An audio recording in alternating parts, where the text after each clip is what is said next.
Bar ഹോട്ടലുകളാണോ സ്കൂളുകളാണോ പ്രധാനമെന്ന് ചോദിച്ചാൽ നമ്മുടെ സംസ്ഥാന സർക്കാരിനെ സംബന്ധിച്ച് അത് ബാർ തന്നെയാകും എന്നാണ് ഉത്തരം.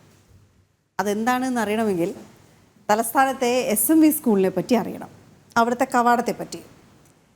നമുക്കിനി ഇത് പക്ഷേ ഇങ്ങനെ കൂടുതൽ പറഞ്ഞുകൊണ്ടിരുന്നാൽ ചിലപ്പോൾ എത്രത്തോളം ആളുകൾക്ക് മനസ്സിലാവുന്നതിന് അറിയില്ല. ഒരു കൗതുകം എല്ലാവരുടെ മനസ്സിലേക്കും ഇപ്പോൾ വന്നിട്ടുണ്ടാകും. അപ്പോൾ നമ്മൾ കൂടുതൽ വിശദീകരിക്കുന്നില്ല. നിങ്ങൾ ഈ വരാൻ പോകുന്ന വാർത്ത കണ്ടാൽ മനസ്സിലാകും വിദ്യാർത്ഥികളോടുള്ള നമ്മുടെ സർക്കാരിൻ്റെ ഒരു കരുതൽ.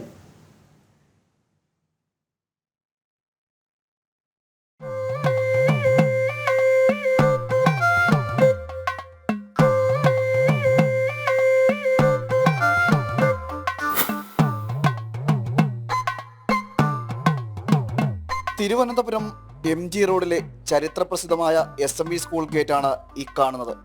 ഇതിന് പിന്നിൽ നിർമ്മാണത്തിലിരിക്കുന്നത് മറ്റൊരു ഗേറ്റും. പുതിയ ഗേറ്റ് നിർമ്മാണം എന്തിനാണെന്നല്ലേ?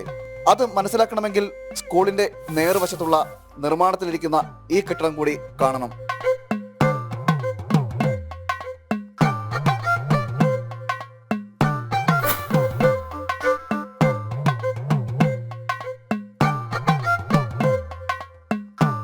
പുതുതായി നിർമ്മിക്കുന്ന 3 സ്റ്റാർ ബാർ ഹോട്ടലിന് വേണ്ടിയാണ് ഈ സാഹസമത്രയും. മദ്യവിൽപ്പന കേന്ദ്രങ്ങൾ സ്കൂളുകളിൽ നിന്നും 200 മീറ്റർ ദൂരത്ത് വേണമെന്നാണ് നിയമം. റോഡ് മുറിച്ച് കടന്നാൽ 20 മീറ്റർ ദൂരം പോലുമില്ല ബാറിലെത്താൻ. റോഡിന് മറുവശമായതിനാൽ ദൂരപരിധി കണക്കാക്കുന്നതാകട്ടെ ഓവർ ബ്രിഡ്ജിന് സമീപത്ത് കൂടി U-ടേൺ എടുത്തു വരുന്ന അളവ്. എന്നിട്ടും 200 മീറ്റർ കടക്കാത്തതിനാലാണ് ഗേറ്റ് പൊളിച്ചു മാറ്റാമെന്ന് തന്നെ തീരുമാനിച്ചത്. എത്ര മനോഹരമായ ആചാരം! നല്ല ചുടുകല്ലുകൾ കൊണ്ട് നിർമ്മിച്ച ഉറച്ച ബീമാണ് ഈ ഗേറ്റിനുള്ളത്. അതുകൊണ്ട് തന്നെ ഇനി പൊളിച്ചു മാറ്റേണ്ട സാഹചര്യം ഇതിന് ഉറപ്പില്ല. അതുകൊണ്ടാണ് പൊളിച്ചു മാറ്റുന്നതെന്ന് പറഞ്ഞാൽ അതും ഒരു പൊള്ളയായ വാദമാണെന്ന് നമുക്ക് മനസ്സിലാക്കാൻ സാധിക്കും. നഗരസഭയുടെ പുത്തൻ പരിഷ്കാരത്തിൽ പ്രതിഷേധവും ശക്തമാകുന്നുണ്ട്. ഒരു സ്കൂളിൽ നിന്ന് മദ്യശാലയിലേക്ക് 200 മീറ്റർ വേണമെന്നുള്ള നടപടി നടപ്പാക്കാൻ വേണ്ടി കോർപ്പറേഷനും മേയറും ഇവിടെ നിന്ന് ആ ബാറിൽ നിന്ന് അച്ചാരം വാങ്ങിക്കൊണ്ടാണ് ഈ സ്കൂളിന്റെ ഗേറ്റ് തകർക്കാനും ഈ ഇത്രയും വിദ്യാർത്ഥികൾ പഠിക്കുന്ന സ്കൂളിന്റെ ഗേറ്റ് തകർക്കാനും അതുപോലുള്ള നമ്മുടെ നികുതി പണത്തിൽ നിന്ന് പുതിയ ഗേറ്റ് പണിയാനുമുള്ള ഉത്തരവ് വാങ്ങിച്ചുകൊണ്ട് ഇവിടെ വന്നിരിക്കുന്നത്. അതിനെതിരെ ABVP കൃത്യമായിട്ടുള്ള സമരത്തിലേക്കും പ്രതിഷേധത്തിലേക്കും പോകും.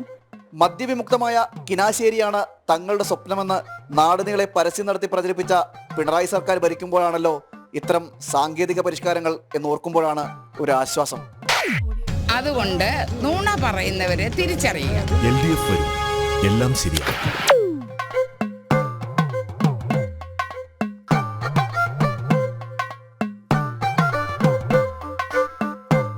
എന്തായാലും ഗേറ്റ് മാത്രമേ പൊളിച്ചു മാറ്റാൻ ഉത്തരവിട്ടുള്ളൂ എന്ന കാര്യത്തിൽ ഒരു ആശ്വാസമുണ്ട്. സാധാരണഗതിയിൽ സ്കൂളാണ് പൊളിച്ചു മാറ്റാൻ ഉത്തരവിടേണ്ടത്. എന്തായാലും നഗരസഭയ്ക്കും അതുപോലെ തന്നെ സർക്കാരിനുമെല്ലാം ഒരു ബിഗ് സല്യൂട്ട് ഇത്തരത്തിലുള്ള പുത്തൻ പരിഷ്കാരങ്ങൾക്ക്. ക്യാമറമാൻ രജിത് മോഹനൊപ്പം പ്രശാന്ത് ശങ്കരമംഗലത്ത്, ജനം, തിരുവനന്തപുരം. അതെ, പ്രശാന്ത് പറഞ്ഞതുപോലെ സ്കൂൾ അവിടെ ഉണ്ടല്ലോ എന്നുള്ളത് തന്നെ വലിയ ആശ്വാസമാണ്. ഇല്ലെങ്കിൽ അതിനുവേണ്ടി ആ സ്കൂൾ തന്നെ പൊളിച്ചു മാറ്റാൻ. ഈ സ്കൂളിന്റെ ഒരുപക്ഷെ തിരുവനന്തപുരം നിവാസികൾക്ക് അറിയാമായിരിക്കും, ഈ സ്കൂളിന്റെ ഗേറ്റ് എന്ന് പറയുന്നത് റോഡിൽ നിന്ന് കുറച്ച് അകത്തേക്ക് മാറി തന്നെയാണ്, വളരെ വീതിയുള്ള റോഡ് കൂടിയാണ്. അത് വീണ്ടും അകത്തേക്ക് മാറ്റി പണിയുന്നത് എന്തിന് എന്ന സംശയം തലസ്ഥാന നിവാസികൾക്ക് ഉണ്ടായിരുന്നുവെങ്കിൽ ഇപ്പോൾ അത് മാറിയിട്ടുണ്ടാകും. സാങ്കേതികമായി കണക്കുകൾ നോക്കുമ്പോൾ നീളത്തിന്റെ കാര്യത്തിൽ എന്തായാലും ഇനി മേയർക്ക് തെറ്റില്ല. സ്കൂളിൽ നിന്ന് ഇറങ്ങി വരുന്ന ഓരോ കുട്ടിയും ആദ്യം കാണുന്നത് നേരെ കാണുന്ന ആ ബാർ ഹോട്ടൽ തന്നെയാണ്, തർക്കമില്ല.